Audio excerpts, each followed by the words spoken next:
Welcome to this episode of the GrowVC Everyone Funding Startups podcast. I'm your host Marcus, and today I'm talking with Naeem Zafar, who's played many different roles in entrepreneurship and currently teaches entrepreneurship at Berkeley, in addition to many other activities.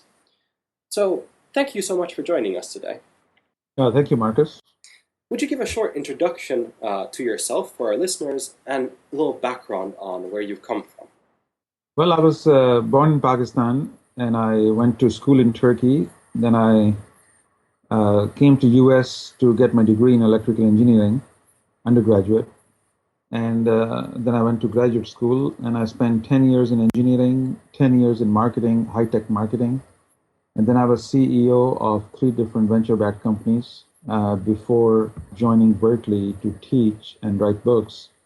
And I recently took on a challenge of CEO of another enterprise software company in the mobile space. And you've played many roles in entrepreneurship along the way. And you've even played different roles relating to entrepreneurship in different contexts. Has this been natural for you? Yeah, it's been natural. I mean, for example, even inside as an entrepreneur, I started out as an electrical engineer designing specialized computers. Then if you have a fingerprint sensor on your laptop, we actually took 2 patents from Bell Labs and created the world's first silicon fingerprint sensor back in 1998. So, and then I played the role in marketing and sales and general management as CEO.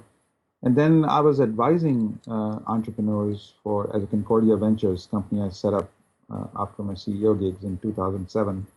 So I came across thousands of business plans and I probably have advised several hundred, if not thousands, of entrepreneurs all over the world. And having written 5 books on entrepreneurship, I have a broad audience which I speak to. So I really have a broad perspective as an investor, as an entrepreneur, as an educator, and as a still practicing entrepreneur. So it's been quite an exciting journey so far. Let's talk a little bit about that difference in terms of being on both sides of the table, so to speak, as an entrepreneur and also as an investor. And both these parties have different challenges in many ways, even though they relate and revolve around many of the same things. Experiencing these 2 different worlds, how has that played out? Has that made you more sympathetic to one party in any way? Well, it's not so much sympathetic, actually. It makes me appreciate the complexities. Maybe the analogy which makes sense to me is, let's take a courtroom. A person who's involved with or accused of a crime probably knows most about the situation and circumstance, but that's never a good idea to represent yourself. As Lincoln said famously, that any person who represents themselves in the court has a fool for a client. So you need a lawyer who can see things unemotionally, clearly, and articulate in a way to maximize your chance of making a good case. So sometimes as an entrepreneur versus an investor, you see the same confusion. An entrepreneur is so engulfed in his idea and so close to it that they cannot even see the forest. They're so much into the trees.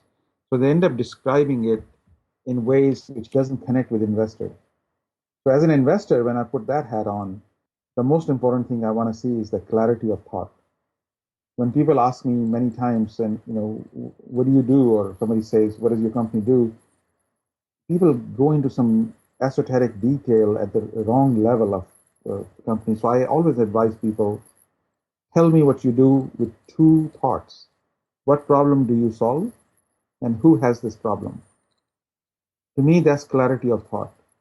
Once you have clear in your mind what problem an entrepreneur is solving and who has this problem, identifies who is the customer, then people begin to make sense and compartmentalize the information correctly.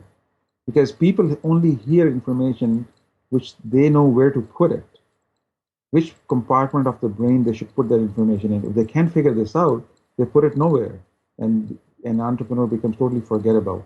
So there's some important lessons which dealing with clarity of thought, which I only understood when I sat on the other side of the table.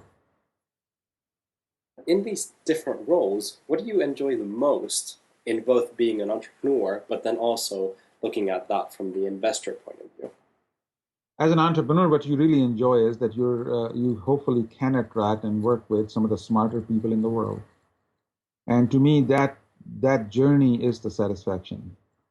Sometimes you make money at the end, sometimes you don't, but you always end up working with smart people through difficult scenarios. So that's the joy. Now, as an investor, it's different.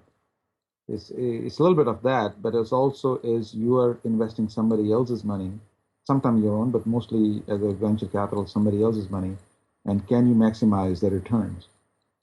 So those two dynamics, when they overlap, and you're working with smart people, and you can find a way to make money, then that's when you see success and you see great companies created. But priorities is often different. It's kind of beautiful to see how the dynamics line up or don't line up. In most cases, they don't line up, or people don't see it from the same lens. And you teach entrepreneurship at Berkeley. Yes. How does an entrepreneur end up in a university environment? What drove you to start teaching entrepreneurship? Well, for me, it was, I have lived in Silicon Valley for last 22 years. My personal thing was I wanted to leave the world by having made a bigger impact. So, and I was always asking and advising. People were coming up to me and asking questions, and I was answering the same thing. So I said, well, if I can start teaching, then I can have a bigger impact, and I can impact 1,000 companies which may come out of my students. And I can write some books in which I can capture my learnings and my knowledge so other people can benefit from that, even if after I'm incapacitated in some way, which will, likely to happen sooner or later. So to me, it was making more meaning out of my own life and leaving a bigger footprint than I started with. And it has been great because several very interesting companies have come out of my own classroom. The largest dating website is Zeus, which is on Facebook, exceeding $150 million in revenue. And that started as a class project. Food Spotting, another company, started in the class. There are several other examples of mobile money companies, and Dangping.com, which is like a Groupon plus Yelp for China, that started in my classroom. So there have been some good successes, so I'm feeling very proud of that. What about the students that you teach? What are they like? Because that environment is vastly different, and you previously said that working with brilliant people, that's something that motivates you. So what's the classroom context like? What are the typical types of people that attend your lectures? So Berkeley Business School, Haas Business School, is usually ranked in the top 5 in the world, sometimes even top 1 or top 2.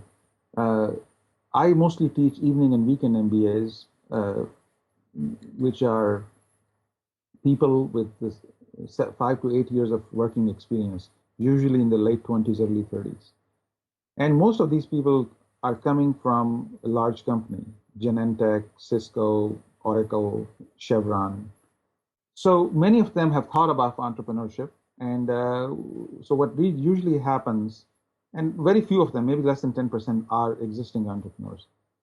But what happens is that after taking the class and going through the process of writing a business plan, in which I forced them to take it very real and presenting at the end to real venture capitalists, about 20 or 30% decide that this life of entrepreneurship is not right for them. And that clarity is invaluable. About 30% of the people go on and start a business right after taking the class, and some fraction of them do succeed. And about 20 or 30 of people understand the basic phenomena and the process, and they're likely to start something either inside the company or outside within the next 5 years. So you get a nice mix of people who take the method in and apply the method, because the method is really applicable to inside a corporation. The method which we teach is how do you spot an unmet need? How do you gather resources to solve the problem in an innovative and different way? How do you think through how will you make money, the business model? And how do you look at landscape, and so you can have a differentiated and unique positioning? And finally, how do you do bottom-up financials So you can estimate how much money you need and how will you budget this. So these are